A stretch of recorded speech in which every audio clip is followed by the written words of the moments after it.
بسم اللہ الرحمن الرحیم۔ معزز سامعین، تقلید کے متعلق گفتگو چل رہی تھی۔ پہلے ہم نے آپ کو تقلید کا معنی و مطلب، کچھ قیود و شرائط اور تقلید مطلق پر دلائل دیے تھے۔ اب تقلید شخصی پر کچھ دلائل پیش کریں گے۔ فرق آپ سمجھتے ہوں گے۔ تقلید مطلق کا مطلب یہ ہے کہ صرف تقلید، یعنی جو مسئلہ قرآن و سنت سے نہ ملے اس میں ائمہ مجتہدین کی بات کو ماننا یا کسی اہل علم کی طرف رجوع کرنا، یہ قرآن و حدیث سے ہم نے ثابت کیا تھا۔ تقلید شخصی کا مطلب یہ ہے کہ کسی ایک آدمی کی بات کو ماننا کہ جس کے مجتہد ہونے پر پوری امت کا اتفاق ہو، اور پھر امت کا ایک طبقہ اس مجتہد کی بات کو مانے اور دوسرا طبقہ دوسرے مجتہد کی بات کو مانے۔ اب جیسے ائمہ اربعین ہیں، اب چاروں ائمہ کے مجتہد ہونے پر کسی کو کوئی شک نہیں ہے۔ ہم حنفی لوگ امام مالک رحمۃ اللہ علیہ، امام شافعی رحمۃ اللہ علیہ، امام احمد بن حنبل رحمۃ اللہ علیہ سب کو مجتہد مانتے ہیں، اور وہ حضرات امام ابو حنیفہ رحمۃ اللہ علیہ کو مجتہد مانتے ہیں۔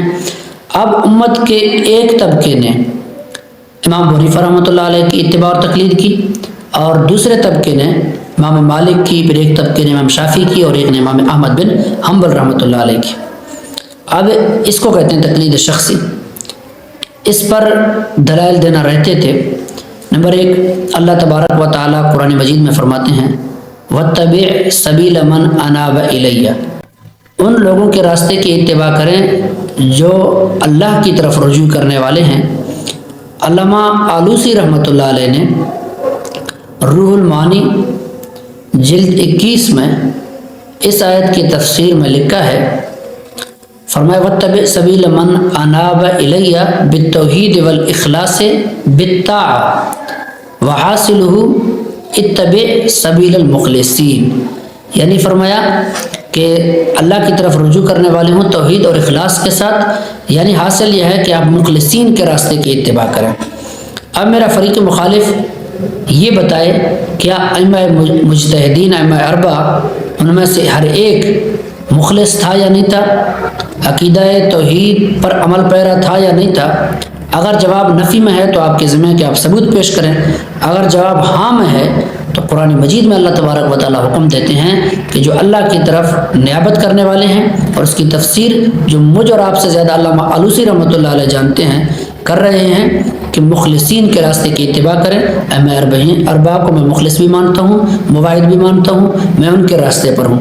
رہی ایک امام کی تقلید کرنا، تو سبیل کا لفظ صیغہ واحد ہے، اس کی جمع سبل آتا ہے، تو صیغہ واحد سے یہ معلوم ہوتا ہے کہ تقلید شخصی کا بھی قرآن مجید میں حکم ہے۔ نمبر 2، صحیح البخاری جلد 1 صفحہ 516، ان محمد بن جبیر بن مطعم ان ابیہ اتت امرأۃ النبی صلی اللہ علیہ وسلم، کہ ایک عورت آپ صلی اللہ علیہ وسلم کے پاس آئی، فامرها ان ترجع الیہ، آپ صلی اللہ علیہ وسلم نے اسے یہ حکم ارشاد فرمایا کہ آپ کسی اور وقت واپس آئیں میرے پاس۔ قالت ارأیت ان جئت ولم اجدک کانہا تقول الموت، کہنے لگی یا رسول اللہ مجھے بتائیں اگر میں دوبارہ آپ کے پاس آؤں اور آپ کو نہ پاؤں، یعنی وفات کی طرف اشارہ تھا۔ قال صلی اللہ علیہ وسلم ان لم تجدینی فآتی ابا بکر، اگر آپ مجھے نہ پائیں تو ابو بکر کے پاس چلے جائیں۔ کیا سیدنا صدیق اکبر رضی اللہ تعالیٰ عنہ کے علاوہ صحابہ کرام میں کوئی مجتہد نہیں تھا؟ اگر مجتہد تھے تو آپ صلی اللہ علیہ وسلم نے ایک کی طرف جانے کا حکم دے کر یہ ثابت کیا کہ تقلید ایک ہی مجتہد کی کرنا ہے، کیونکہ انسان ہر ایک کی تقلید کرے گا تو خواہشات کے پیچھے چلے گا، کہ جس امام کے مسلک کو اپنے لیے آسان پائے گا اسی کے مطابق عمل کرے گا، یعنی جس فقیہ اور جس مجتہد کا مسئلہ اس کو آسان لگے گا اسی پر عمل کرنے لگے گا۔ تو آپ نے فرمایا کہ ابو بکر کے پاس چلے جاؤ۔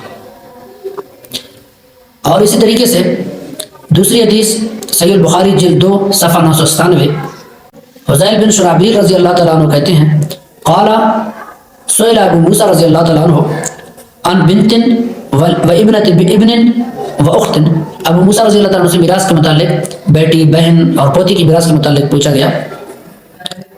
فقال للبنت النصف وللاخت النصف وآت ابن مسعود فسيتابعني، کہنے لگے بیٹی کے لیے آدھا اور بہن کے لیے آدھا، اب ابن مسعود کے پاس چلے جائیں، وہ بھی ایسا ہی مسئلہ بتائیں گے۔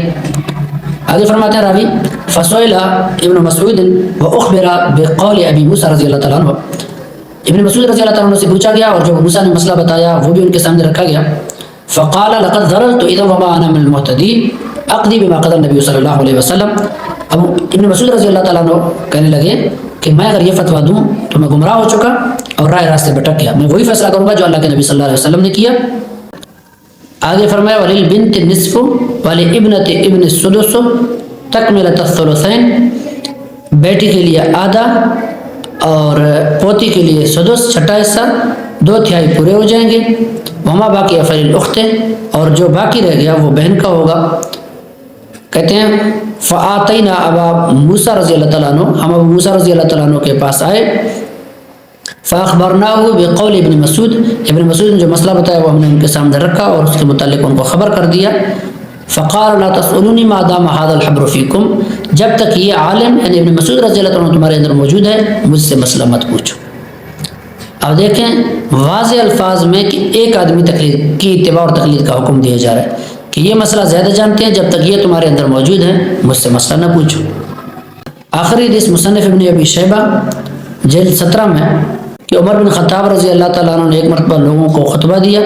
فحمد اللہ واثنى علیہ ثم قال من احب ان يسأل عن القرآن فلیأتی ابی بن کعب ومن احب ان يسأل عن الفرائض فلیأتی زید بن ثابت من احب ان يسأل عن الفقه فلیأتی معاذ بن جبل ومن احب ان يسأل المال فلیأتنی ان اللہ جعلنی قاسما وخازنا. حضرت عمر نے خطبہ دیا، اللہ کی حمد و ثنا کی. اس کے بعد فرمایا جو قرآن کے بارے میں مسئلہ پوچھنا چاہتا ہے ابی بن کعب کے پاس آئے، اور جو میراث کے بارے میں مسئلہ پوچھنا چاہتا ہے وہ زید بن ثابت کے پاس آئے، جو فقہ کے بارے میں مسئلہ پوچھنا چاہے وہ معاذ بن جبل کے پاس آئے، اور جو مال کے بارے میں مسئلہ پوچھنا چاہتا ہے وہ میرے پاس آئے. اللہ نے مجھے خازن اور قاسم بنایا. حالانکہ صحابہ کرام اور بھی مجتہد تھے. حضرت عمر رضی اللہ تعالیٰ عنہ فقہی مسائل میں صحابہ کرام کو معاذ بن جبل کے پاس جانے کا حکم دے رہے ہیں کہ ہر مجتہد اجتہاد کرے گا. ظاہر ہے اجتہاد میں وہ درست اجتہاد بھی کر سکتا ہے، غلط اجتہاد بھی کر سکتا ہے، درست پر 2 اجر غلط پر 1 اجر. لیکن ہر مجتہد کے پاس جانے کا جب حکم دیں گے تو لوگ اپنی سہولت دیکھیں گے، شریعت نہیں دیکھیں گے. جہاں ان کو آسانی ہوگی وہاں جائیں گے. تو واضح کر دیا کہ ان مسائل میں فلاں کے پاس جاؤ، ان مسائل میں فلاں کے پاس جاؤ. فقہ کے بارے میں معاذ بن جبل کے پاس جاؤ.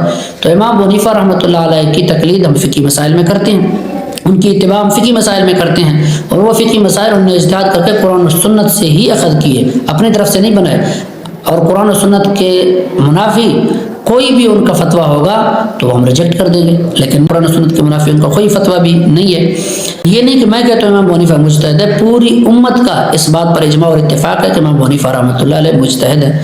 اور پھر فقہی مسائل میں جب وہ اجتہاد کرتے ہیں تو ان کی اتباع کا حکم ہمیں قرآن سے بھی ملتا ہے، حدیث سے بھی ملتا ہے.